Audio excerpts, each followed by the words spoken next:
Banyak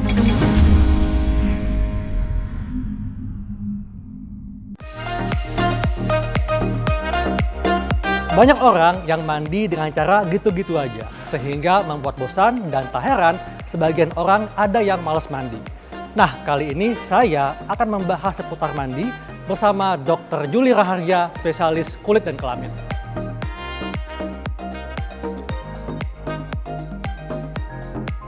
Dok, kita semua pasti setiap hari melakukan rutinitas mandi.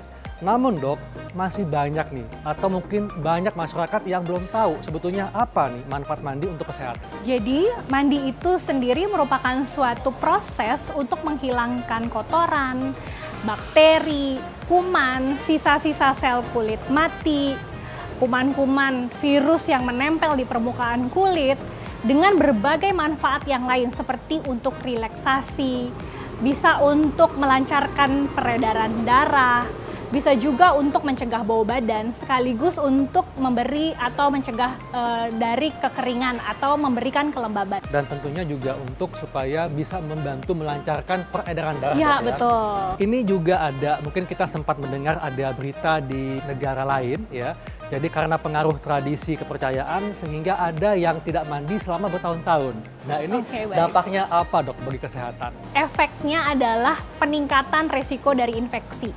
Baik itu infeksi jamur, infeksi dari virus, bakteri, maupun investasi parasit. Jadi itu semua akan meningkat sehingga menimbulkan penyakit-penyakit yang tidak kita inginkan. Adakah semacam penelitian yang menunjukkan bahwa kalau kita tidak mandi, katakanlah sekian hari, akan membuat tubuh kita lebih rentan terkena penyakit? Sebenarnya tidak ada aturan yang mengikat, dok. Tetapi memang dikatakan bahwa tergantung dari keadaan masing-masing orang.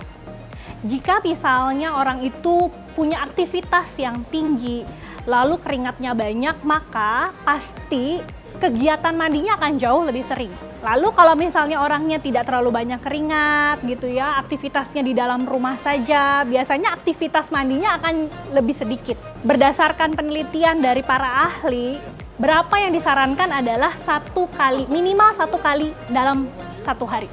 Oke, jadi kita minimal mandi 1 kali sehari dok ya. Ini juga mungkin masyarakat taunya kalau mandi gerakannya itu aja. Jadi membuat bosan, bahkan ada yang jadinya malah males mandi. Nah, sebetulnya apakah ada dok tata cara yang benar sesuai kesehatan untuk mandi? Sebenarnya langkah-langkah dalam mandi ini dok yang benar. 1, gunakan air yang suam-suam kuku. Artinya tidak boleh terlalu panas, tidak boleh juga terlalu dingin. Yang kedua, jangan terlalu lama, juga jangan terlalu sebentar. Berapa lama? Jadi berapa lama waktunya? Biasanya yang direkomendasikan adalah 5-10 menit. Terus gunakan atau pilihlah sabun yang kira-kira sesuai dengan kebutuhan kita. Yang disarankan sebenarnya sabun yang berpelembab tentu, biar menjaga tetap lembab. Nah, untuk sabun ini apakah sebaiknya sabun cair atau sabun batang dok? Sebenarnya dua-duanya sama-sama direkomendasikan, tergantung dari kebutuhannya. Jika misalnya kita tidak dapat menjaga kebersihan dari sabun batang karena dapat menyimpan bakteri, sebaiknya kita gunakan dalam bentuk cair. Ketika kita mandi, tata caranya dok, apakah harus dibersihkan? Bagaimana cara kita membersihkan sela-sela jari kita? Apakah mesti setiap hari, setiap mandi kita harus bersihkan lipatan-lipatan kulit atau bagaimana? Betul. Setiap mandi yang direkomendasikan adalah jangan lupa lipatan. Baik itu lipatan ketiak, lipatan paha ya, atau selangkangan, atau yang paling penting juga adalah yang sering dilupakan, sela jari. Nah, sela jari itu harus tetap dibersihkan. Supaya apa? Supaya bersih dan tidak menimbulkan atau tidak menimbulkan penyakit ya gitu. Seperti misalnya infeksi jamur gitu. Terkait dengan penggunaan sabun, saat mengoleskan sabun ke kulit, itu apakah digosok atau sebaiknya menggunakan tambahan spons? Sebenarnya justru kita harus menghindari mengoleskan sabun dengan cara menggosok. Mengapa? Karena akan meningkatkan resiko terjadinya iritasi pada kulit. Jadi memang cukup dioleskan, betul, nggak perlu digosok yes, ya? Tidak perlu. Dan bagaimana dengan rambut kepala dok? Kan ada nih orang yang mungkin males ya, harus sampoan atau harus membasahkan rambutnya setiap mandi. Nah, apakah setiap mandi kita sebaiknya membasahi kulit kepala atau tidak? Sebenarnya sama dengan mandi dok, tidak ada aturan yang mengikat. Jadi semua tergantung dari kebutuhan masing-masing orang ya. Jika dirasakan kulit kepalanya berminyak, banyak aktivitas, keringatnya banyak dan kotor, sebaiknya keramas pasti akan jadi lebih sering. Begitu ya. Tapi rata-rata berapa sih berdasarkan penelitian? Biasanya 2-3 hari sekali. Berikutnya banyak nih fakta mitos terkait mandi yang diyakini masyarakat. Yang pertama dok, kalau mandi dalam kondisi tubuh berkeringat itu bisa menyebabkan terjadinya panu. Ini fakta atau mitos? Itu mitos.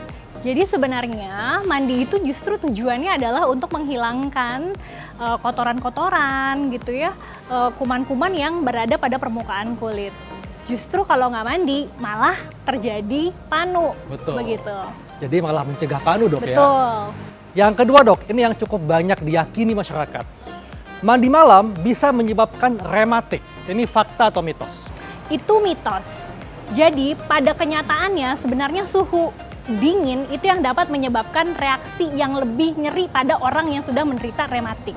Tetapi suhu itu sendiri kan sebenarnya bukan karena mandinya ya, tapi karena mungkin suhu ruangannya yang lebih dingin. Ini juga banyak nih diyakini oleh pasangan suami istri ya, apalagi yang baru menikah.